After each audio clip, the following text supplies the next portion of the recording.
Mga kahabi, no, isang mapagpalang umaga sa inyo lahat.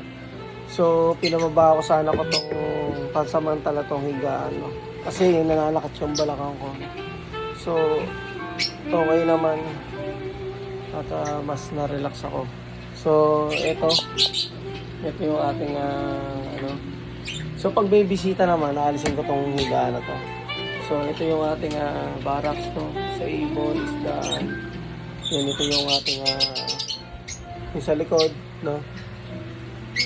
So soon dito magkakaroon ako dito sa gilid na to. Alisin ko itong ano na to, lagay ng bigas na yan eh. So baka may gusto yung ano yun, bilhin, no? Ito lalagyan ko ng isang stand dito ng 2.5 gallon, no? So pang breeder naman, pang ano natin, pang grow out ng pang groom natin ng mga male. So soon, balak pa yun. So ito, papahinga lang. Ang sakit ng balakang ko, pero okay lang naman. Mahalaga kahit may nararamdaman, mabuhay tayo ng mahaba. So magandang tanghali, magtatanghali na sa inyo lahat, no? So sobrang init. Kaya ako tumapat dito. May electric fan, dalawa dito, no? Para sa ibon at saka sa mga natin, aso, no? Kaya dito nagtatambay mga aso ko. So ito yung aking isda, no? So pang 3 days na nila bukas ng tubig, no? So Monday ata pang 3 days. Ba? Limot ko na eh. So yan, madumi na naman yung pero malinaw naman tubig, madumi lang ilalim. So, yun lang. Happy fishkeeping, no? So, tambay muna ako at pahinga. Sleep muna. Yung hangin dito ng hampas, ang sarap, no? So, makakatulog ako dito. Ganito pala gagawin ko. Pag nanonood lang ako ng Netflix, yun. Pero, pwede kong ilagay dito yung dito. Yung paano ko ng Netflix. Ayan, dito. So, dito ako manonood.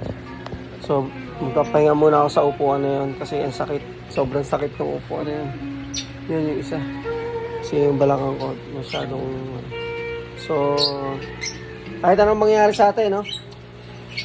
Tuloy lang, no? Hobby natin yan eh. Ang lamig kasi dito eh. Kasi kaya malaking bagay rin ng may ganito. Kaya nilagay ko rin sa ibunan ko, no? Kasi kakawa yung ibon natin, no? Kasi yung nakakadagdag ng lamig ng hangin ang aquarium, no?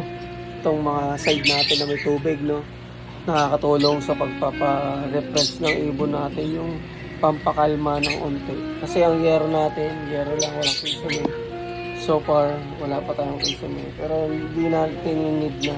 Kasi okay naman, mahangin talaga itong gilid. Kaya yung ibon natin nare-relax pa rin. So, sobrang lamig ng hangin dito kahit gantong katirikan ng araw yan. So nung nandito ako, medyo nag-okay ako eh. Nagkalma-kalma ako. Kasi mahangin nga dito sa gilid. Kaya mga aso ko nandito lahat. So nasa ba yung mga aso ko? Kaya no, kita nyo?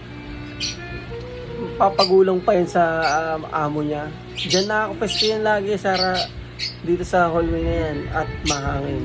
Yan. Bantay na bantay ako ng lagi. Naagawan siya ng pwesto. So, keep safe and God bless, no? Peace out.